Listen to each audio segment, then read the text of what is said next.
Just ahead of Valentine's Day, relationships, some good, some toxic.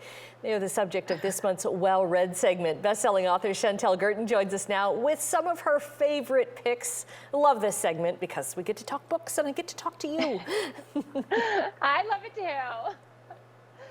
So, okay, I think we're starting with this one, the ex-boyfriend's yard sale. Okay, so this is the story of a woman who needs to pay off her credit card bills. And so she starts to think about what she could sell. And it turns out she thinks about all the gifts that she's gotten from ex-boyfriends.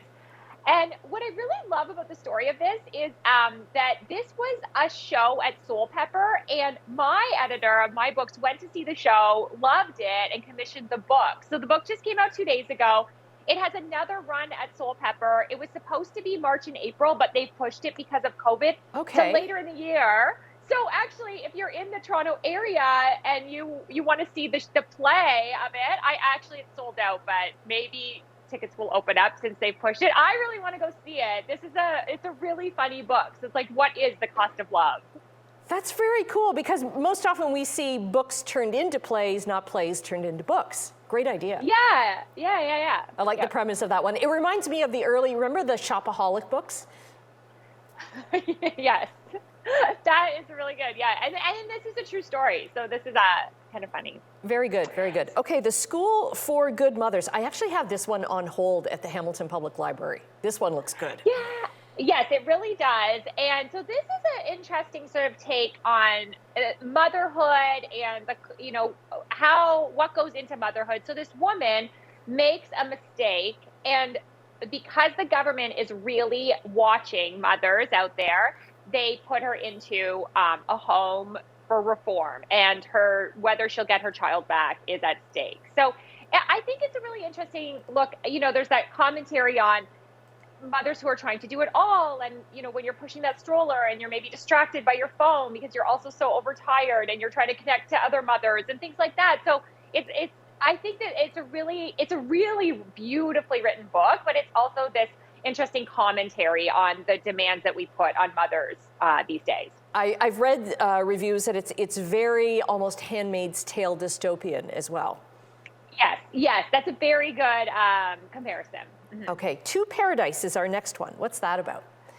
Okay, so I have to be honest that this is on my to-read list. I have not. It's a very thick book, so I have not get through it. But why I wanted to share this one is this author, Hanya Yanagihara, who I may be butchering her name. She's actually the fashion editor at the Times magazine, but this is her second book. The first was A Little Life. So I loved A Little Life. It was a tome as well that I got completely lost in. And so I was really looking forward to that. There's high expectations on that because that book won so many awards. This one is set, it's sort of like 3 books in one. It's 1893, then 1993, and then 2093. So it is 3 looks at America. And I mean, not realistic looks, sort of, they've built it into this world. So, it's hard to say more than that without giving away what I know as well. But I just think this is one of these books. I'm going to take it away on March break and probably get lost in it for an entire week. I love books like that jump from one, kind of following a same theme or maybe characters with the same theme. Yeah, I love books like that. Got to put that on my to read list as well. And then finally, One Night on the Island. Okay, so this is just fun for February love. So the idea that Josie Silver writes these really just like escapism romance. And here's the premise. This woman is turning 30. She's completely single. She needs to get away. She's a romance columnist, and she goes and books herself a week on an island. There's only one ferry on and one ferry off. But of course, her room has been double rented to her and a guy who also needs to get away from life. They have no interest in love, but what could possibly happen 1 week trapped on this island? One night on the island. What could possibly happen? Okay, so 4 great reads on relationships, all different kinds of relationships there.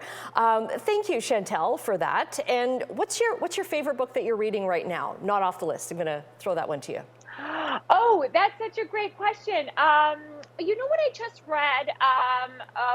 You know what I'm rereading? Okay, this is not an uplifting book, but The Bell Jar. Okay, we got 10 seconds.